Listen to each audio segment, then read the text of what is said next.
Hello there, quilting friends. How are you? Kathy. Kathy's the only name I see so far. I know there are more of you joining because I see a bigger number there. I'll give you a moment to get on. An update, and it's been a little while, on my quilted coat. So this is, I've been working on two. One was the little fox coat for my granddaughter, which is done and has gone off to her for her birthday.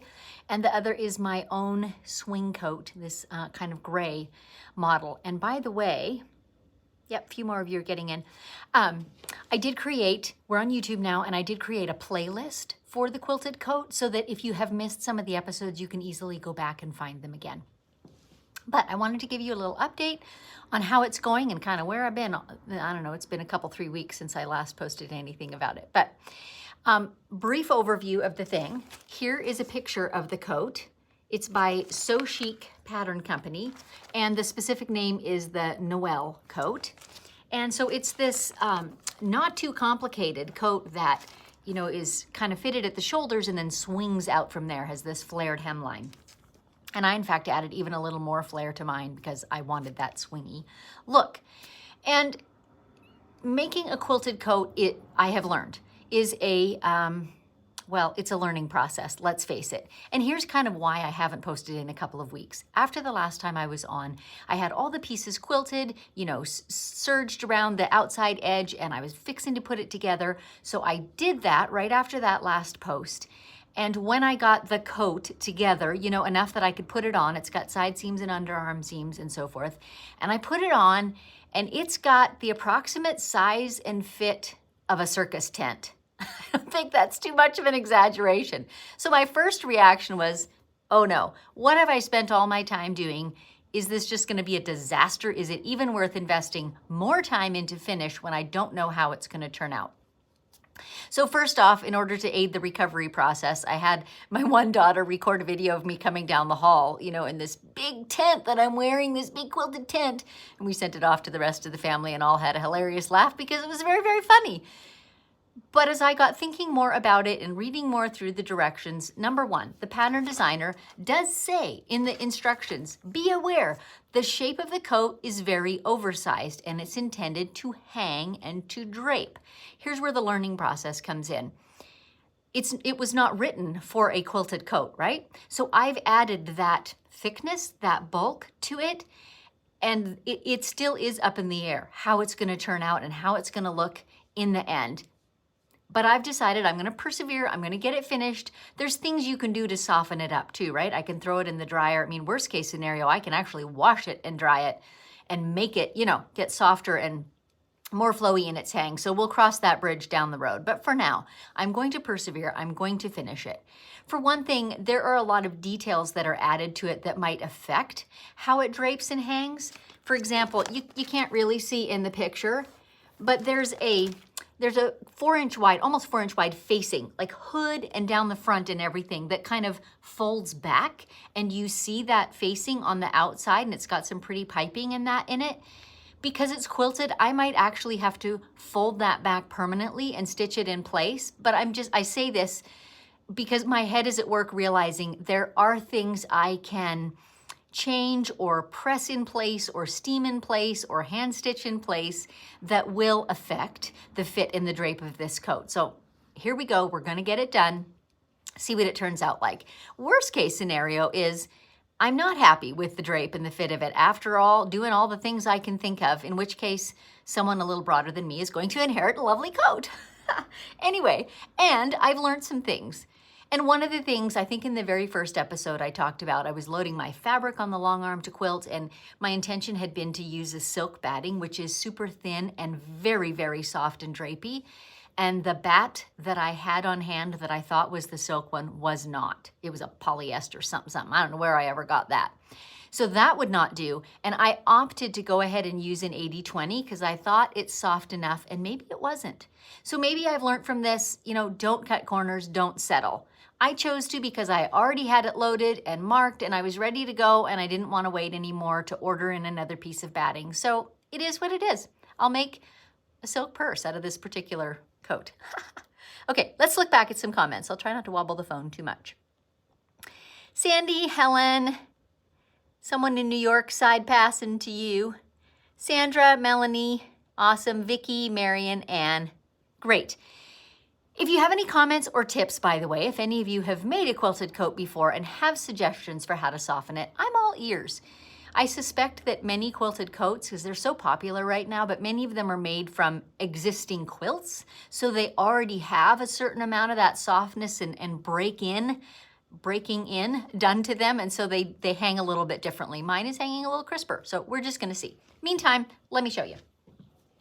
So this is the coat proper, and I won't honestly be able to show you the whole thing, but I do have my mic on, so hopefully you can hear me. It's too big to show you the whole thing, but this kind of gives you an idea of the shape. It's hooded, hood is up here, and it's got these kind of raglan shaped sleeves. The front and the back panels are just large, wide, kind of A-line shapes, and then it's got my quilted border that runs around the entire perimeter of the hem. And you can see what you're seeing here in the white is a very lightweight muslin. So when I quilted the yardage, I quilted from the gray side with my batting and my white underneath. And now I'm proceeding to line the whole coat. Check this out. You may have caught glimpses of it before in my pictures. Look at this lining. Oh my gosh. I love this stuff. A couple years back, I made a child's coat and it was red. And this was the lining that I used. And when I came to choosing fabrics for mine, I saw this lining was still at the big box fabric store. You all know which one I mean. And it's a lovely kind of weighty polyester. It's heavier than regular lining, so really suitable for a coat. And I absolutely adore it. And I quite love this surprise, this pop of color when when you flip back the side of your coat and you see this surprising, gorgeous lining. So I opted to just do it again. If it ain't broke, don't fix it, right? One other thing I was going to show you was the welted pockets. And this pattern, like it's a lady, an individual lady, her name is Laura, who made this pattern, designed it and wrote the instructions. And it's well written. The only difficulty I've had so far was with the welt pockets.